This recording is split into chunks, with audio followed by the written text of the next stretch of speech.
बकरी के पेट में बच्चा मर गया, कैसे करें इलाज? बकरी को मरने से कैसे बचाएं? यदि आपकी बकरी के पेट में जब बच्चा मर जाता है, डिलीवरी नहीं होती है या समय से पहले है या बाद में इस तरह की दिक्कत है कि जैसे बच्चा देने वाली है, पूरा समय हो चुका है, लेकिन उस समय यदि इस तरह की दिक्कतें हो जाती है या बच्चा फंस जाता है या समय ज़्यादा ले लेती हैं बकरियां, तो उस स्थिति में बकरियों को बहुत ज़्यादा दिक्कत हो जाती है। सही समय पर यदि बच्चे को यदि आप बाहर नहीं निकाल पाते हैं या उसे ट्रीटमेंट नहीं दे पाते हैं, तो उस स्थिति में कई बार बकरियों की मौत भी हो जाती है। तो इसके लिए बचाने के लिए आपको क्या करना चाहिए, क्या देना चाहिए जिससे कि बकरियां सेफ रह सकें? तो वीडियो छोटी बनाई है। चैनल पर जितने जो मेरे भेड़ पालक हैं, बकरी पालक हैं, पहली बार आए हैं, पहली बार जुड़े तो पहली बार चैनल को आप सब्सक्राइब कर लें, साथ में बेल आइकन ऑल वाला ऑप्शन दबाएं। आपको पता है कि चैनल पर सही जानकारी के साथ वीडियो दी जाती है। आते ही वीडियो को आप लाइक कर दिया करें और दोस्तों के साथ शेयर जरूर किया करें। देखो, जब भी यदि आपकी बकरी के पेट में यदि बच्चा मर जाता है, तो उस स्थिति में आपको साफ साफ पता लग जाता है कि बकरी के पेट में बच्चा मर गया है। ब्लीडिंग होना प्रारंभ हो जाती है। जब ब्लीडिंग होती है, खून देना प्रारंभ कर देती है, तब ये देखना चाहिए 100% आपकी बकरी के पेट में बच्चा खत्म हो चुका है। आप अपने नज़दीक वेटरनरियन है उनसे बुलाएं और तुरंत उस बच्चे को आप बाहर निकलवाएं। कई बार यदि आपके पास वेटरनरियन नहीं उपलब्ध होता है और आपकी जो बकरी हैं उनसे पेट से जो बच्चा है वो बाहर आ जाता है, आधा बाहर आ जाता है लेकिन आधा अंदर रहता है, आप कोशिश भी करते हैं बाहर निकालने की लेकिन वह नहीं निकल पाता है या कुछ इस तरह की बच्चेदानी में फंस जाता है, तो वहाँ पर आपको कई बार दिक्कत हो जाती है। समय ज़्यादा निकल चुका होता है तो वहाँ पर भी पेट में बच्चा मर चुका होता है, तो वहाँ पर भी बहुत बड़ी समस्या बनी रहती है।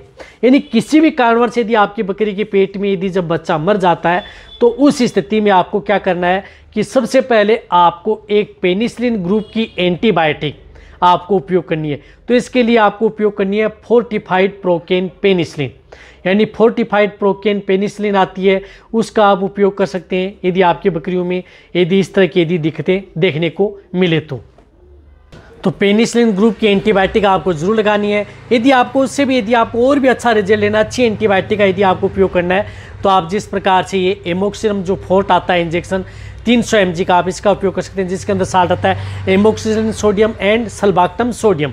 300 mg का ये इंजेक्शन आता है। तो आप ये इंजेक्शन आप उन पशुओं में क्या बकरियों में आप उपयोग कर सकते हैं जिन बकरियों के पेट में यदि बच्चा मर जाता है, तो उस स्थिति में ये इंजेक्शन आप लगवा सकते हैं। तो आप ये इंजेक्शन आप उन बकरियों को लगवा दें जिससे कि आप अपनी बकरियों को आसानी से आप बचा सकें। 300 mg की डोज आप उन बकरियों को दे देनी चाहिए।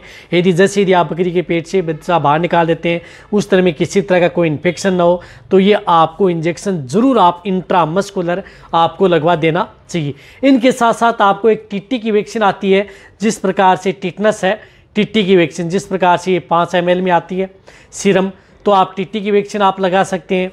तो 1 ml आप उसे टीटी की वैक्सीन लगा सकते हैं, 0.5 ml भी आप लगा सकते हैं। या ह्यूमन कैटेगरी के अंदर आप जैसे 0.5 ml यदि हम वैक्सीन लगाते हैं, तो वह भी आप एक टीटी की वैक्सीन आप उनको ज़रूर लगवानी चाहिए, जैसी ताकि उसमें किसी तरह का टिटनेस या किसी तरह का कोई इन्फेक्शन न फैले। वह इंजेक्शन बहुत ज़्यादा ज़रूरी है यदि आपकी बकरियों को यदि आप मरने से यदि बचाना चाहते हैं, तो टीटी की वैक्सीन ज़रूर लगाना, आपको ये ध्यान रखना है। साथ साथ में आपको जिस प्रकार से एक CPM इंजेक्शन, क्लोरफेनेरमाइन मेलेट, जिस प्रकार से जीत इंजेक्शन आता है, ये इंजेक्शन भी आप अपनी बकरियों को एक ज़रूर लगाना है, 2 ml से लेकर के 3 ml, यानी 3 ml आप ये इंट्रामस्कुलर ये इंजेक्शन भी आप अपनी बकरियों में उनको लगवा सकते हैं।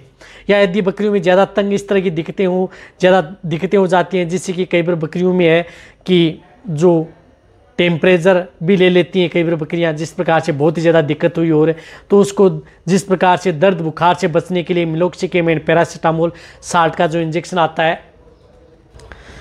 उस इंजेक्शन का भी उपयोग कर सकते हैं। साथ में जिस प्रकार से मिलोनेक्स प्लस है, मिलोक्सिकेम एंड पैरासीटामोल जिसके अंदर साल्ट आता है, ये 2 ml से लेकर के 4 ml, बड़ी भेड़ बकरियां तो 4 ml, थोड़ा वजन कम है तो उसका 2 से 3 ml, 3 ml तो लें कम से कम, यानी 3 ml तो आप ले लें, ज़्यादा बॉडी वेट है तो 4 ml इंट्रामस्कुलर इंजेक्शन आप उन भेड़ बकरियों में ज़रूर लगवा देने चाहिए। तो भी जब यदि आपकी भेड़ बकरियों में इस तरह की दिक्कतें हैं, तो आप तुरंत आपको ये इंजेक्शन आप अपने वेटरनरियन को बुलाएं और तुरंत आप उनको ये इंजेक्शन लगवाएं। यदि आप ट्रेनिंग ले चुके हैं, यदि आपके पास यदि वेटरनरियन है बता रहा है, तो उस स्थिति में भी आप इन इंजेक्शनों का उपयोग अब उन बकरियों में करवा सकते हैं और बकरियों में मरने से बचा सकते हैं। रही बात आप एंटीबायोटिक जो इंजेक्शन है वह लगातार आप 2 से 3 दिन भी उपयोग कर सकते हैं। अदर इंजेक्शन आपको ज़रूरत लेने की उपयोग नहीं है, ताकि यदि दिक्कत है तो अन्यथा आप 1-2 डोज से ही आपकी बकरियाँ ठीक हो जाती हैं। तो ये ज़रूर आपको जब भी बकरियों के पेट में बच्चे मर जाते हैं या दिक्कत है, इन्फेक्शन है, तो उनसे बचाव के लिए आपको ये इंजेक्टेबल ज़रूर करवाना चाहिए। तो वीडियो जितना हो सकता है भेड़ पाला बकरी पाला उनके साथ शेयर करें। इसी तरह से वीडियो देखते रहें।